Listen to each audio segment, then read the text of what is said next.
No princípio era o Verbo, e o Verbo estava com Deus, e o Verbo era Deus. Ele estava no princípio com Deus.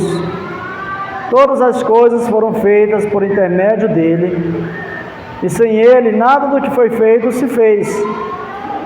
A vida estava nele, e a vida era a luz dos homens. A luz resplandece nas trevas, e as trevas não prevaleceram contra ela.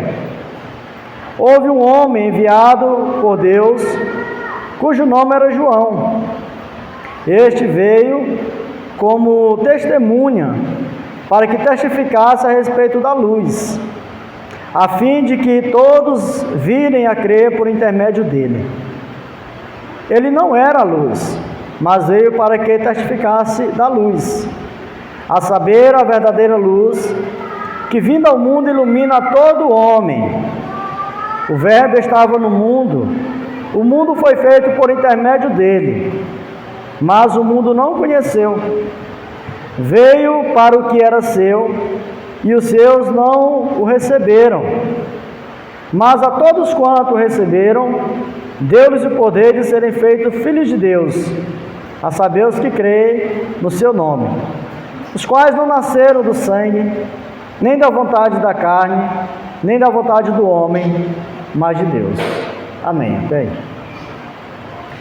irmãos, quando nós lemos o Evangelho de João, e a gente também faz leitura dos Evangelhos de Mateus e Lucas, nós vemos que João, diferente de Mateus e Lucas, ele não começa o livro falando de Jesus a respeito dele com a sua genealogia, porque assim que Lucas e Mateus, eles iniciam o Evangelho falando da genealogia de Cristo.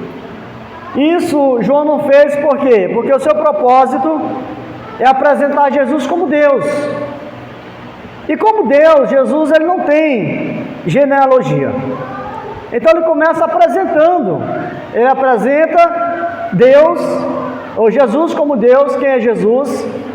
Ele apresenta como Verbo, como a luz, como a palavra de Deus. E depois, aqui nesse texto ainda, a gente consegue ver ele apresentando João Batista. E nós vemos a reação das pessoas, tanto diante da mensagem, diante da presença de Cristo que ele estava, como da apresentação que João Batista faz, da pregação que ele faz em relação a Cristo. E é nesse contexto, nessa visão que eu quero trazer a palavra do Senhor essa noite para os irmãos. Jesus, perfeitamente Deus, perfeitamente homem, sendo apresentado, e as reações das pessoas diante de Cristo apresentado. Primeiro, irmãos, nós vemos aí no versículo 1, a parte A do versículo diz: no princípio era o Verbo. Jesus, ele é o Verbo eterno. Quando tudo começou, lá em Gênesis capítulo 1, o Verbo já existia. Jesus já estava lá, no princípio, no início. Ele já existia antes da matéria ser criada, antes do tempo começar. Jesus, ele já existia como Deus, né? Ele é antes do tempo, ele é o Pai da eternidade, como o profeta Isaías apresenta e o denomina como Pai da eternidade, ou seja, ele é eterno, ele está desde o começo. Em Gênesis capítulo 1, no versículo 1, fala que no princípio, está narrando ali o princípio da história, o princípio da criação. E aqui, irmão, João, ele expressa o início da história de uma nova criação, de uma nova criação do ser humano, de uma nova criação espiritual. Nas duas obras da criação, a gente vê Jesus como agente da palavra, ele é a palavra. Tanto lá ele é a palavra, quando Deus diz, né, façamos as coisas, a nossa imagem e semelhança, e Deus começa a falar, haja isso, era a palavra de Deus, era Cristo formando as coisas. E aqui nós vemos João apresentando Jesus como Logos, como Verbo, como a palavra encarnada. Nós vemos também que o Verbo, ele é uma pessoa igual ao Pai, em essência, mas distinto em natureza. A continuação, no versículo 2, a parte B, diz: o Verbo estava com Deus, ele estava no princípio com Deus. Então, irmãos, antes da criação do universo, nos desconhecidos da eternidade, o Verbo desfrutava de plena comunhão com o Pai. O Verbo e Deus Pai existiam, face a face, um diante do outro, compartilhando intimidade e propósito. Propósito na criação, propósito na salvação, na redenção do homem caído e pecador. Ao mesmo tempo que o Verbo, ele é distinto, diferente de Deus, é igual a Ele, pois é da mesma substância. Da mesma substância. O Verbo, irmãos, conhecia o Pai, era igual a Ele. Ele falou isso várias vezes, ele testificou sobre isso, que ele veio do Pai, que ele conhecia Ele, que ele estava com Ele antes de vir a esse mundo, que ele estava com Ele desde o princípio. Então, irmãos, o Verbo não é uma energia cósmica, como muitas pessoas dizem, como muitas seitas religiosas denominam, mas o Verbo é uma pessoa, e esse Verbo aqui apresentado por João no Evangelho é Jesus. E ele apresenta esse Verbo também como ser divino. Olha o que diz aí a parte C do versículo 1, No princípio era o Verbo, e o Verbo estava com Deus, e o Verbo era Deus. E o Verbo era Deus. Então, irmãos, o Verbo não é meramente um anjo que foi escolhido por Deus, designado por Ele. Não era um anjo inferior a Deus, que foi investido, por Ele de autoridade para redimir os pecadores. Ele mesmo é Deus. O Verbo é Deus, Jesus Cristo é Deus, igual com o Pai. Esse Verbo Jesus, irmãos, ele é perfeitamente Deus e perfeitamente homem ao mesmo tempo. Homem e Deus ao mesmo tempo. Os feitos e as obras de Jesus são feitos e obras de Deus.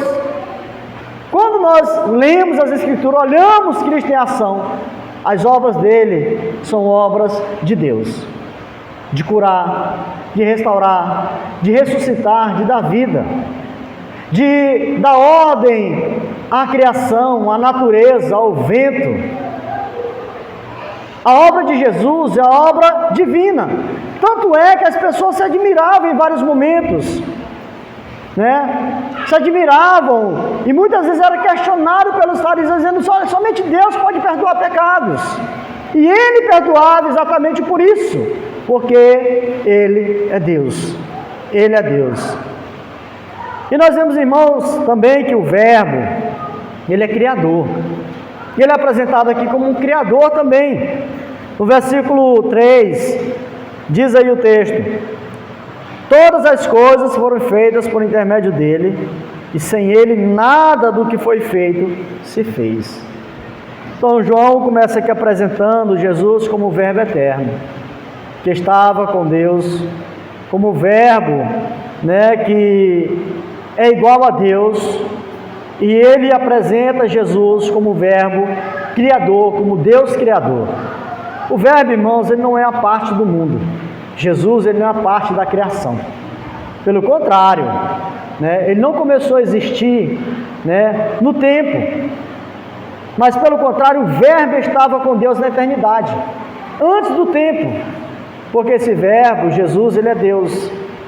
E o Verbo é o agente divino da criação, do universo. Diz o texto: ele estava no princípio, criando todas as coisas, e nada do que existe, irmãos, existiria se não fosse por Cristo. Porque Ele é o agente da criação, o Verbo é o agente divino na criação do universo. Foi Ele quem trouxe à existência as coisas que não existiam. Deus disse: haja luz, e a luz se fez. Porque Jesus entrou em ação.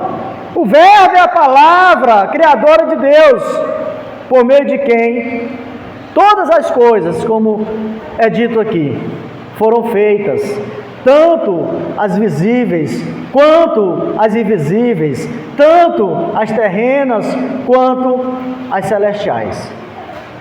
E é interessante, irmãos, como o apóstolo Paulo, ele compreende isso. E lá no texto que nós lemos no início do trabalho, Colossenses capítulo 1, versículo 15 ao 17, Paulo diz assim: Ele é a imagem invisível do Deus invisível, o primogênito de toda a criação, pois nele foram criadas todas as coisas, nos céus e sobre a terra, as visíveis e as invisíveis, sejam tronos, sejam soberanias, quer principados, quer potestades, tudo foi criado por intermédio dele e para ele. Ele é antes de todas as coisas, nele tudo subsiste. Que declaração, irmãos, gloriosa a respeito de Cristo. Nele foram criadas todas as coisas. Nele foram criadas todas as coisas e nele tudo subsiste. Dependemos de Cristo a cada dia para viver, para respirar, para levantar. Então, irmãos, nós vemos também que o Verbo, ele é autoexistente. O versículo 4 do texto diz: a vida estava nele e a vida era a luz dos homens. A vida estava nele. Ele é a vida autoexistente. Todos os seres humanos, todos os seres que existem no universo foram criados. E por isso não tem vida própria, mas foram criados. Ele não tem vida em si mesmo. Só Deus, irmãos, tem vida em si mesmo. Só Deus é autoexistente. Só Deus, o Verbo, ele não recebeu vida, porque ele é a vida, ele é a própria vida. Ele mesmo declara isso: eu sou o caminho, a verdade e a vida. Ele é a vida, dele decorrem todas as coisas. Ele é a fonte de tudo que existe. Ele é a vida e a luz dos homens. Então, irmãos, como o Verbo é a fonte da vida, também ele é a fonte de toda a luz. Por quê? Porque a vida não existe sem luz. Não existe vida sem luz. É necessário que haja luz para que haja vida. Então Jesus é vida, e ao mesmo tempo a gente percebe que o apóstolo João faz essa ligação entre vida e luz. Ele já começa a falar que ele é a luz também. E o próprio Cristo diz: eu sou a luz do mundo. Eu sou a luz do mundo. Então, irmãos, Jesus é a luz que faz desaparecer o caos. Jesus é a luz reveladora que tira as máscaras e os desfaces da humanidade. Jesus é a luz que ilumina o nosso coração e mostra quem nós somos. Jesus é a luz que ilumina o coração em trevas e revela quem Ele é, um homem pecador, necessitado da graça e da misericórdia de Deus. Jesus é a luz, irmãos, que nos guia na jornada da vida, nesse caminho que conduz ao trono da graça, que conduz à Nova Jerusalém. E aqui mais, seguindo, diz aí no versículo 15, ou 5 melhor, que o Verbo é a luz que prevalece. Ele diz: a luz resplandeceu nas trevas, e as trevas não prevaleceram contra ela. Irmãos, aonde a luz chega, ela espanta as trevas. Você pode estar no lugar bem escuro, mas no momento que você liga uma luz, as trevas se dissipam, elas saem. Luz e trevas não se unem. Não se unem. O profeta Isaías, ele fala a respeito de Cristo. Ele diz que a terra de Zebulon estava em trevas e a luz veio, A luz veio a esse mundo. Uma profecia da vinda de Cristo. Então, irmãos, aonde a luz chega, ela espanta as trevas. A luz desmascara e dissipa as trevas. O homem é um ser que está com o coração em trevas, é escuridão. O mundo está em trevas. A Bíblia diz que o diabo ele cegou o entendimento dos incrédulos para não crerem. O homem está com a luz, com a mente obscurecida, no escuro, nas trevas, mas onde a luz da palavra, do verbo chega e penetra nessa mente, nessa mente é iluminado, e ele começa a enxergar de forma diferente o mundo, a vida e Deus. Onde, irmãos, Jesus se manifesta salvificamente, as vendas dos olhos são arrancadas, e aqueles que estão cativos, como disse lá ainda Colossenses, no capítulo 1, aqueles que estão cativos nas trevas, eles são transportados dessas trevas para a maravilhosa luz, para o reino da luz. Nós estávamos vivendo em trevas, nós vivíamos nas trevas do mundo, do pecado, mas quando a luz, irmãos, do Evangelho, da Palavra de Deus, que é o próprio Cristo, chegou a nós, ela nos tirou das trevas e nos transportou para o reino da luz. Na primeira criação, havia trevas sobre a face do abismo, de Gênesis capítulo 1, no versículo 2. Até que Deus chamou a luz à existência. Disse Deus: haja luz, e houve luz. Houve luz. Da mesma forma, irmãos, a nova criação, ela abrange a expulsão das trevas, da escuridão espiritual, pela luz que brilha no mundo que é Cristo. Onde há trevas e a luz que é Cristo chega, as trevas se dissipam. Sem a luz, irmãos, que é Cristo, o mundo das pessoas está envolto em trevas. Então João ele deixa bem claro, ele apresenta o verbo para introduzir o seu arauto também aqui, que é Cristo. João agora, se nós observarmos a partir do versículo 6, até o versículo 5 ele está apresentando Jesus como esse verbo, como a luz que existia desde a eternidade, que existe desde a eternidade, que é vida, que é autoexistente, que é luz, que ilumina as trevas, que brilha na mente e no coração do ser humano, arranca ele das trevas e leva para a luz. E aí agora ele começa, a partir do versículo 6, ele apresenta João, ele apresenta João como um arauto desse verbo. Ele diz aí no versículo 6, houve um homem enviado por Deus, cujo nome era João. Este veio como testemunha para que testificasse a respeito da luz, a fim de todos virem a crer por intermédio dele. Ele não era luz, mas veio para que testificasse a luz, a saber, a verdadeira luz que, vindo ao mundo, ilumina a todo homem. Irmão João Batista, ele foi enviado para testemunhar de Jesus, para ser uma testemunha, a fim de que todos colocassem a sua confiança através desse testemunho que ele ia dar em relação a Cristo. Quando Jesus estava sendo batizado, João estava batizando ali no Jordão, e Jesus vem para ser batizado, e ele começa a se aproximar. João aponta para ele e dá um testemunho dizendo: eis o verbo de Deus, o Cordeiro de Deus, que tira o pecado do mundo. Ele é o Cordeiro de Deus que tira o pecado do mundo. Ele dá esse testemunho. Então, irmãos, João sabia quem era Jesus, e João sabia do seu lugar. O texto diz que ele não era luz, João não era luz, mas ele era arauto da luz. Ele, irmãos, não era essa luz. Ele não era o noivo, mas era amigo do noivo. Ele não era a mensagem, mas era a voz, Era a voz ali que estava falando dessa mensagem. João, ele era o servo e não o Senhor. Jesus é a verdadeira luz. As outras luzes que apareceram, que eram, irmãos, sombras, não passavam disso de sombras, eram apenas sombras.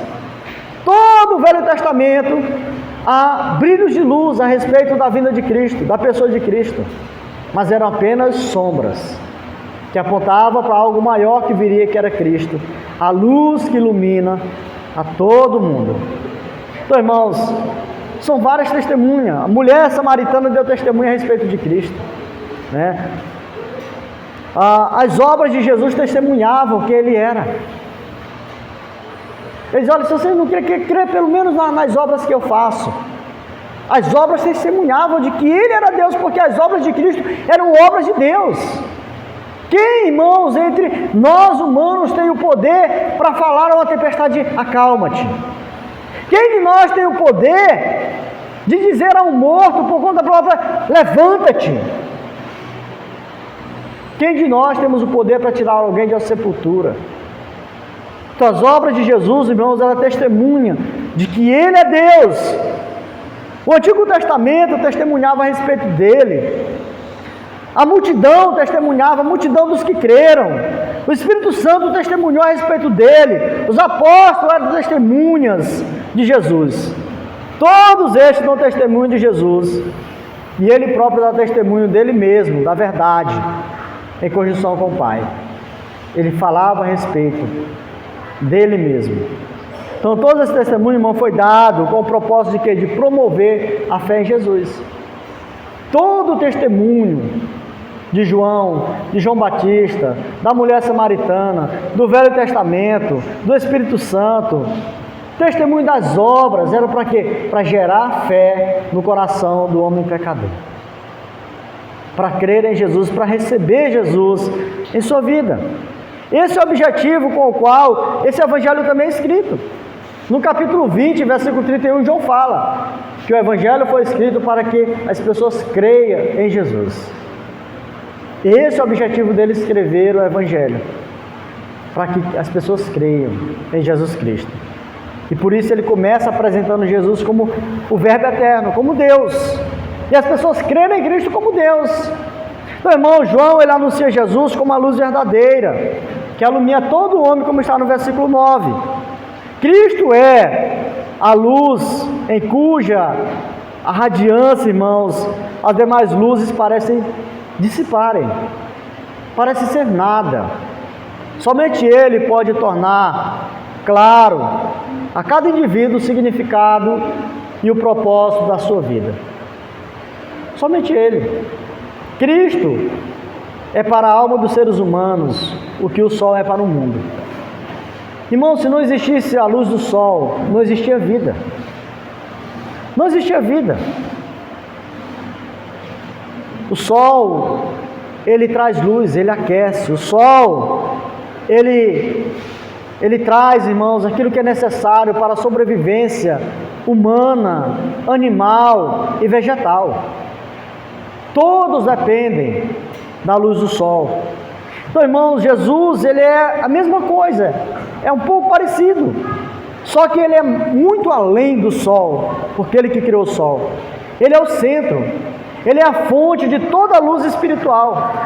É Ele quem aquece o nosso coração gerando fé. É Ele que aquece a fé que há em nosso coração todos os dias, para que essa fé não esfrie. É Ele que dá vida física ao homem, e é Ele que dá vida espiritual. É Ele que dá saúde espiritual para nós. É Ele que dá crescimento espiritual. É Ele, irmãos, que traz fertilidade espiritual, a ponto de nós estarmos levando a palavra e gerando vida através desse evangelho.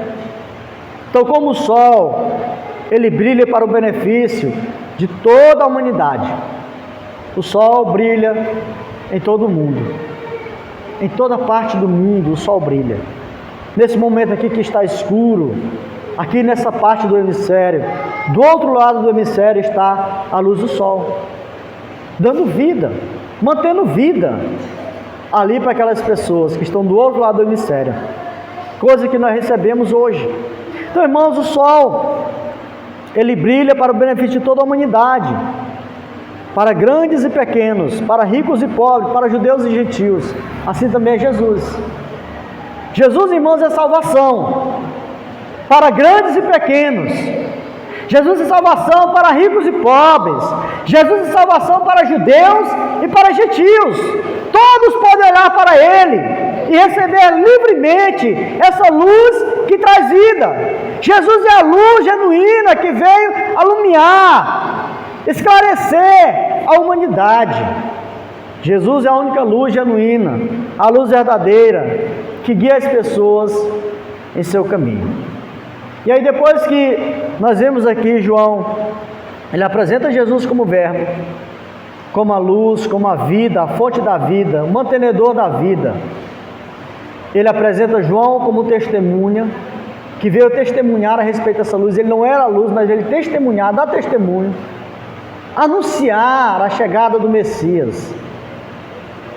Agora ele fala sobre a reação das pessoas diante disso. Qual foi a reação das pessoas? Primeiro ele diz que houve rejeição. As pessoas rejeitaram. Versículo 10 diz assim: o verbo estava no mundo, o mundo foi feito por intermédio dele, mas o mundo não o conheceu.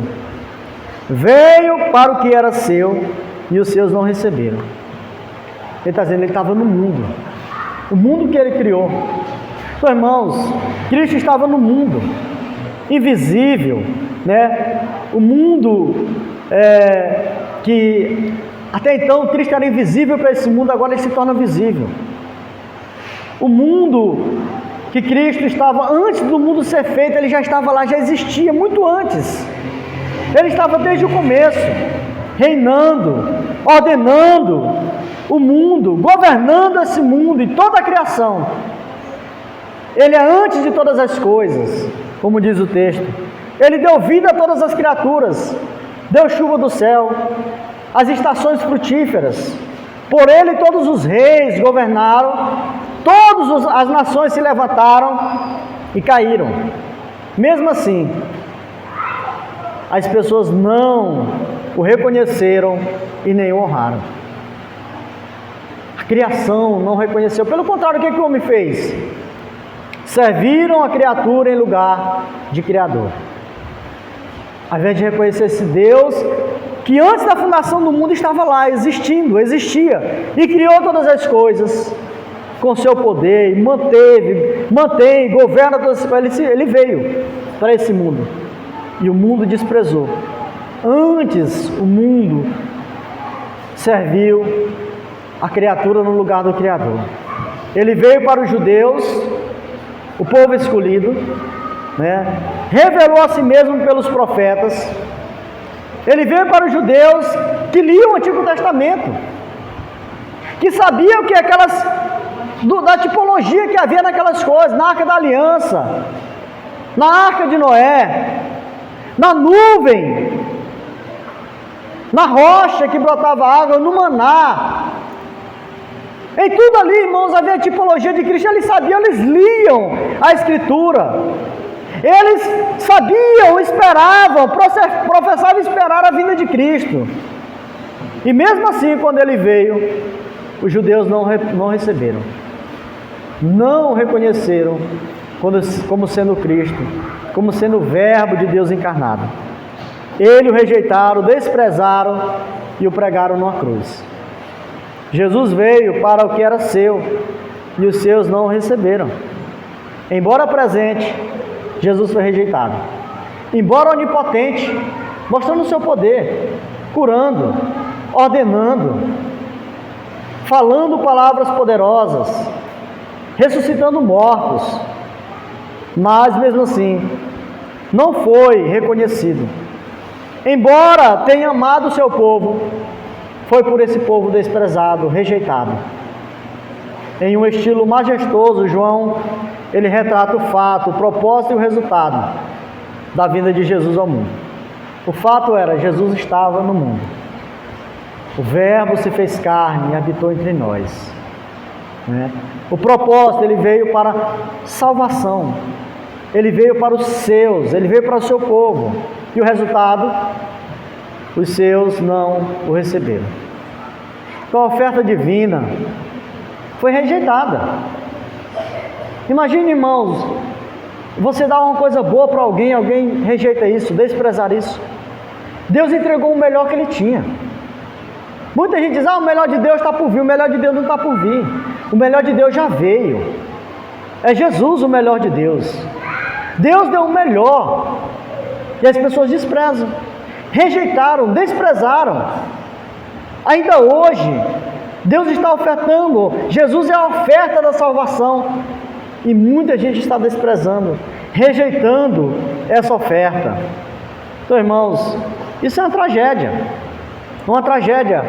Porque Deus, ele apresenta um amor tão grande. Jack Carson, ele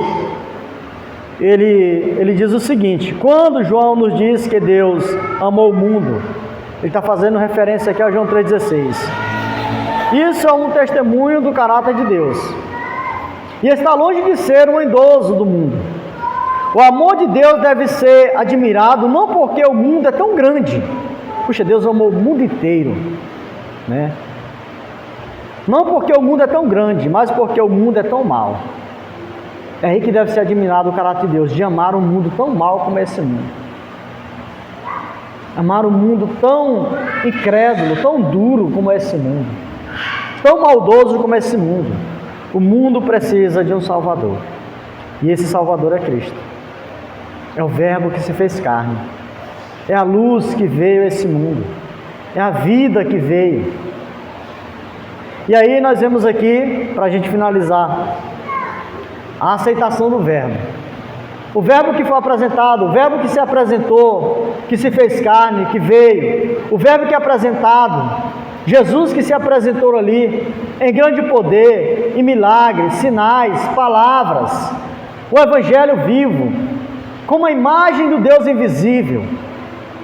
Jesus que foi apresentado por várias testemunhas, e como João que testemunhou, dizendo: Ele é o Cordeiro de Deus que tira o pecado do mundo, Ele é a luz.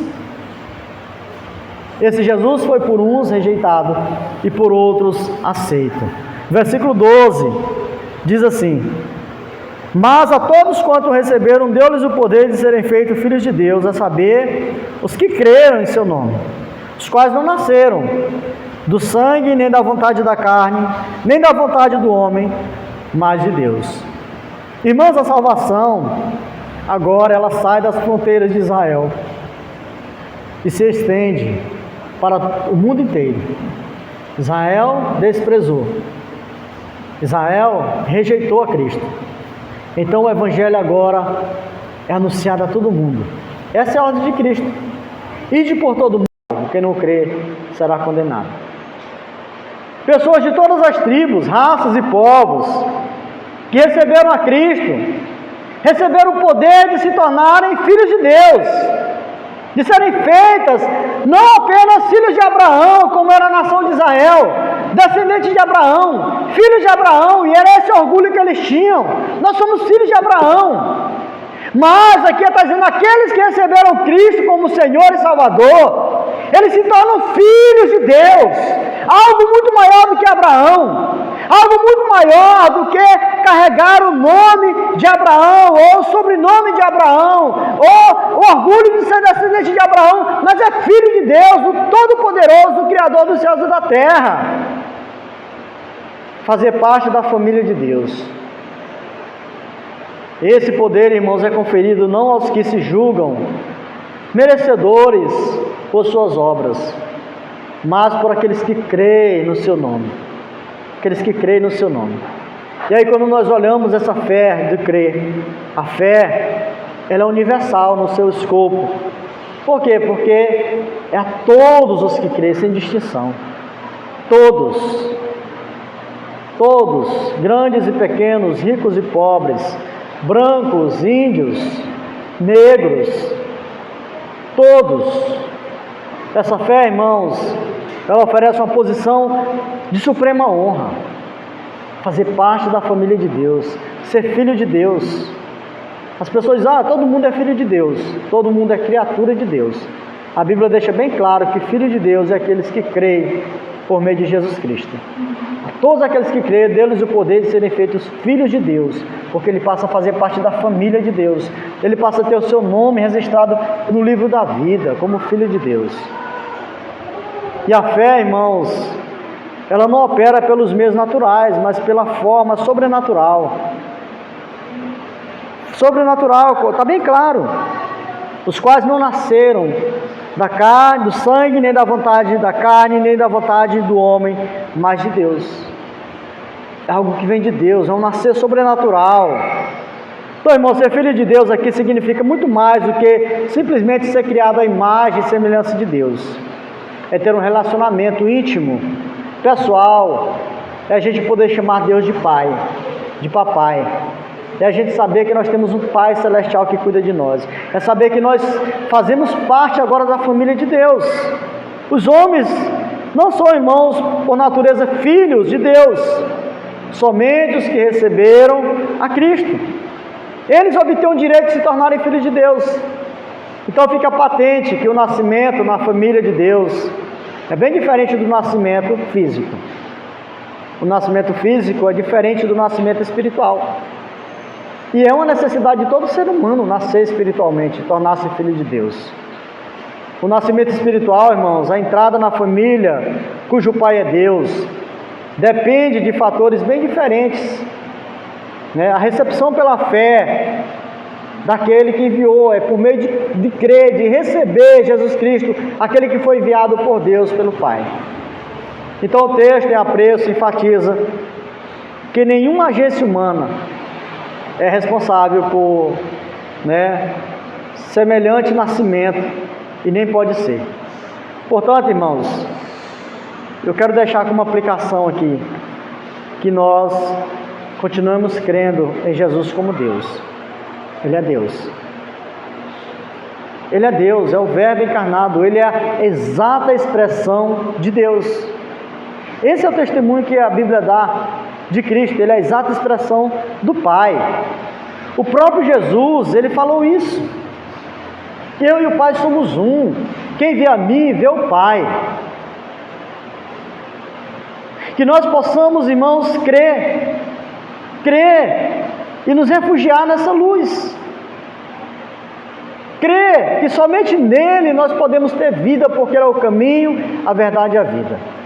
Que nós possamos também, irmãos, testemunhar dessa luz como João testemunhou. Como que a gente faz isso? Pregando o Evangelho, vivendo o Evangelho, sendo crente aqui, mas sendo crente lá, fora do portão.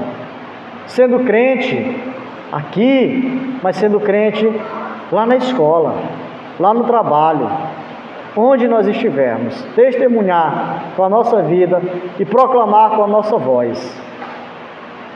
E que nós possamos, irmãos, a semelhança,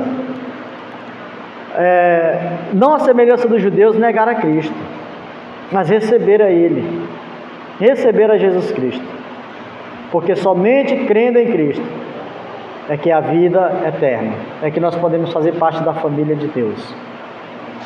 Fora disso, nós somos apenas criaturas de Deus. Mas quando a gente recebe Cristo, aquele que foi enviado, nós nos tornamos filhos de Deus e fazemos parte da família de Deus. Amém? Glória seja dada ao nosso Deus. Senhor, obrigado. Nós te louvamos pela tua palavra, palavra que nos ensina